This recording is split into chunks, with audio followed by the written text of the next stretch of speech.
The Buddha has a list of what he calls craving verbalizations, things we tell ourselves because of craving. And two of them are, I am good and I am bad.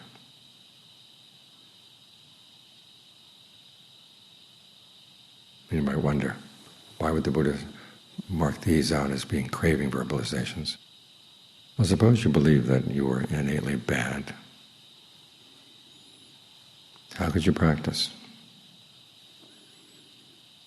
All your intentions would be corrupt, all your perceptions would be corrupt.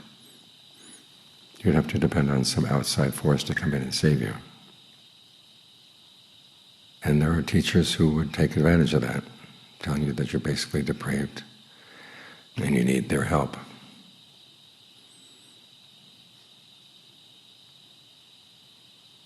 But the idea that I'm basically good also has its problems. To begin with, it makes you complacent. You say that you can trust whatever urges come up in the mind. But who knows what's going to come up in the mind? As the Buddha said, the mind can change directions very fast. If the mind is basically anything, it's basically changeable, and quickly changeable at that.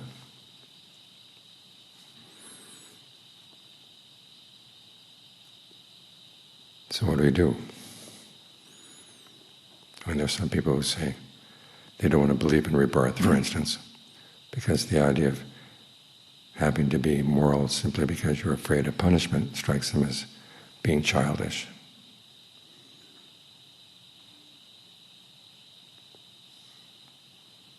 But the Buddha never said that that was the meaning for the teaching on rebirth. Basically, that you're responsible. Your actions have impacts that are going to go not only into this lifetime, but into future lifetimes. And so you want to be heedful.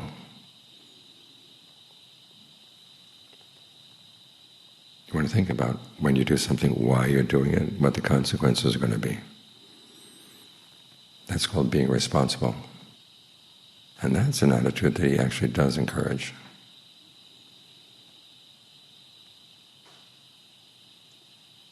So we take his teachings as working hypotheses,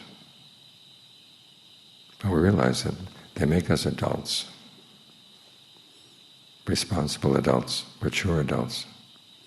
Mature in the sense that we tell ourselves if we're going to get anywhere in this practice, it's going to be up to us. We do have that potential within us. So we're not innately bad. But we do have some bad characteristics. We have a whole stable of different selves in here. And some of them can be pretty selfish, some of them can be pretty nasty. We have to recognize that fact. But we also have to recognize that we have some good selves in here as well, more skillful. They're all based on the desire for happiness, in our sense of what actually works. And as we take on the path, the Buddha wants to give us a higher standard of what it means to work. This is called a pragmatic approach to the truth. When you take on your perceptions, you take on your views, with an eye to what they will lead to, what they lead you to do, and what the consequences of those actions will be.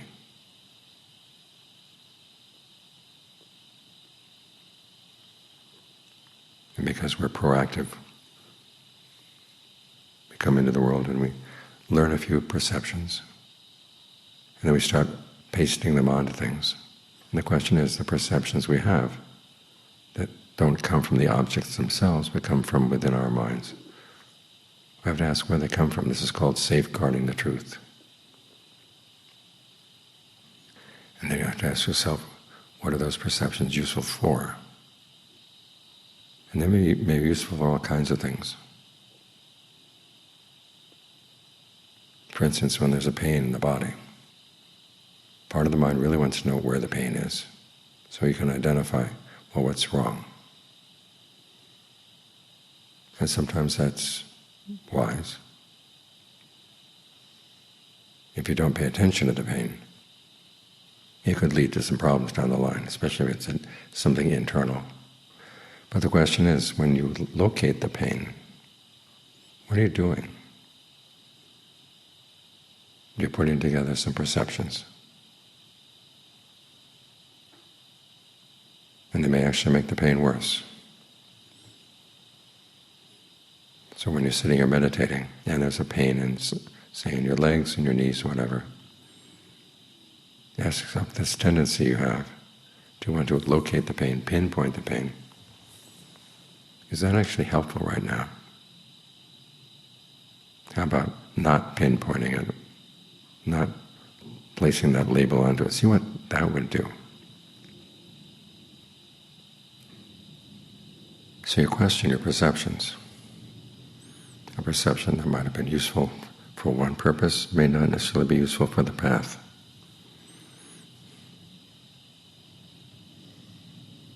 As you're sitting here, and actually if you can see the body as one thing, the pain as something else, your awareness as something else, you can divide things out like this. On the one hand, it makes it a lot easier to live with the pain and not feel oppressed by it. It doesn't invade your mind and remain. And at the same time, you learn the arbitrary nature of your perceptions. It doesn't get you thinking about the arbitrary nature of your sense of who you are. And those various stables of cells you have inside, some you find easier to identify with than others. But you have to ask yourself, for what purpose? And in many cases, it's simply out of the force of habit. But how about changing your habits? This is what the Buddha wants you to do, change your habits, change your way of looking at things. We tend to really resist that. For many of us, our view of ourselves, our view of the world, is perfectly adequate. But he wants to point out that it's not. This may be one of the reasons why he focuses on the issue of suffering, stress, pain. Because those are the facts that make you sometimes wonder, this view that you have of things, is it really good enough? Is it actually part of the problem?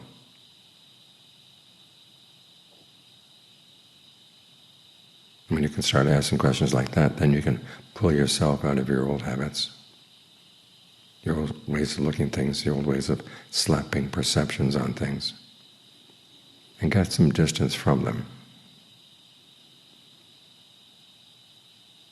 And it's when you get distance like this process that's called metacognition, that you can actually train yourself. So you can see that what you already have is not innately good or necessarily innately bad.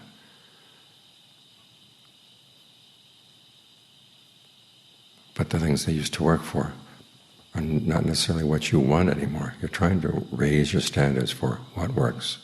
This is one of the complaints that's usually leveled against pragmatism, which is the philosophy that says we have our ideas of truth based on what works for us, which is true in a lot of ways, but for a lot of people, their sense of what works is pretty low. What works for making a good profit, what works for getting people to do what you want them to do. And pragmatism in its pure form can't really say that any one particular purpose is better than another. This is why the Buddha puts so much emphasis in his Fourth Noble Truths, and the fact that suffering can be ended. It's something that human beings can do. And when that can be done, why settle for anything less? And the answer for most people is, well, force of habit. It's the way I'm used to things.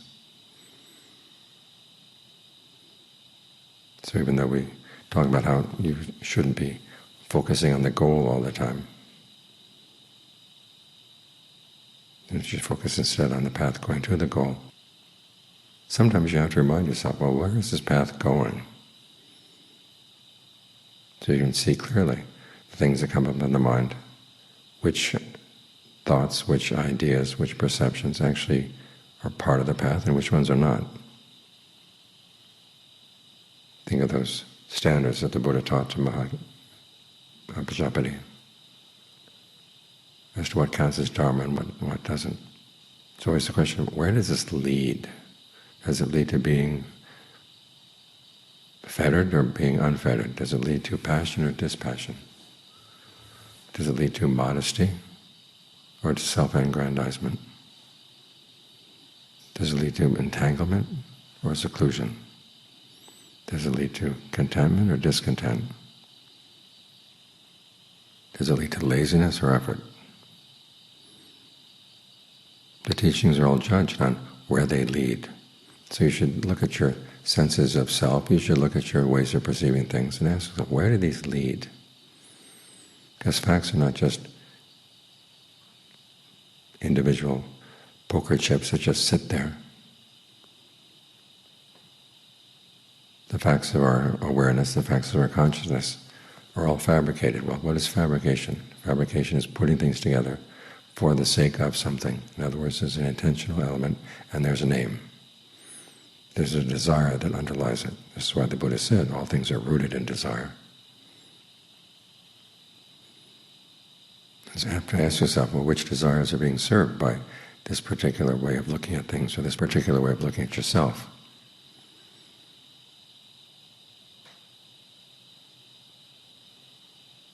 It's not a question of whether you're basically good or basically bad, or your ideas are basically good or basically bad. The question is, what purpose do they serve, and can you serve a better purpose?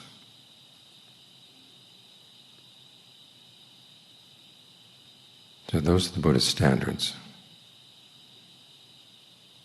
His teachings are fabrications too. But he's thought very carefully about where these fabrications lead. What happens when you adopt them? What happens when you breathe in line with his instructions? What happens when you talk to yourself in line with his instructions? What happens when you use his analogies and similes to look at your life?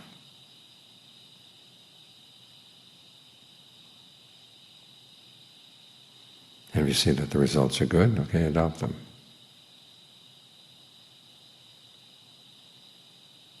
What this does, it helps give you a more fluid sense of who you are and the world you're in,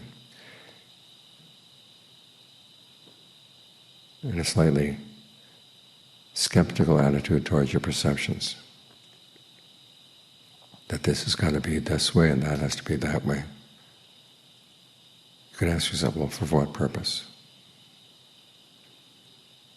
Because this is how we test the truth of our perceptions. Do they serve our purposes? And are our purposes good enough?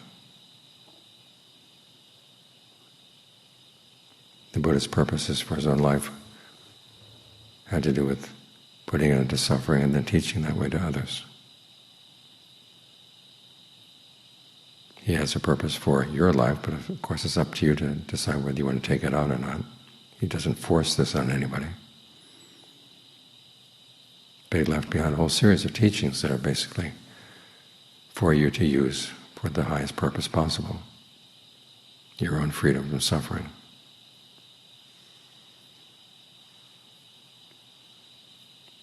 It's almost as if he had more compassion for you than you have for yourself. But you can change. As I said, you're not innately bad, you're not innately good. You're changeable. And you're free to change in many different directions, even though a lot of the things you experience are based on past karma, past actions. Not everything is. How you put it all together is determined by your fabrications right now, your intentions right now, your desires right now. So this is what we're trying to train. What kind of desires are really useful for you? Just because something comes up in the mind doesn't mean it's part of your innate nature that you've got to follow. You can say yes, you can say no.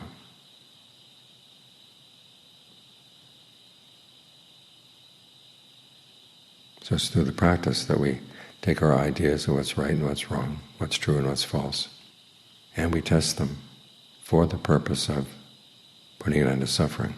That's when you're on the path. That's when you're practicing the Dhamma in accordance with the Dhamma.